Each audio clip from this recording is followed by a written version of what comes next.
បាយគ្នាឬមកពីកម្ពុជាពីจีนមកបែដងឈឺពេលដែលគ្មានតតាន់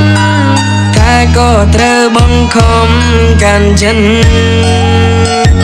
ស្នេហាគ្រួសារបំបែកបំបានៅពេលដែលយើងនេះពេញស្រឡាហើយអ្វីក៏មានមកចាញ់មិនយកទេ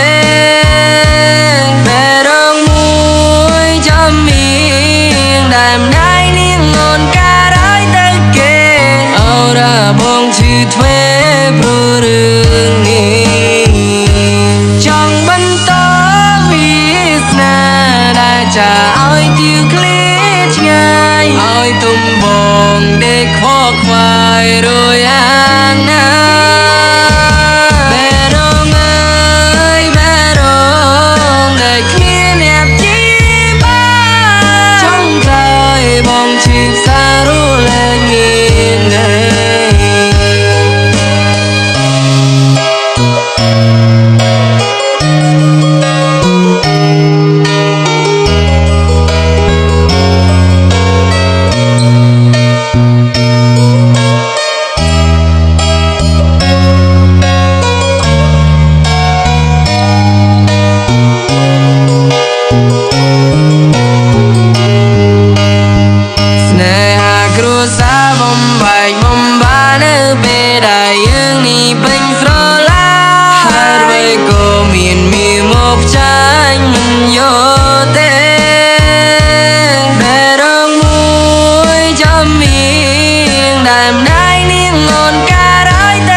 បងឈឺទ្វេ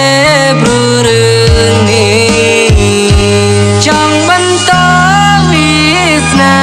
ដែលចាឲ្យ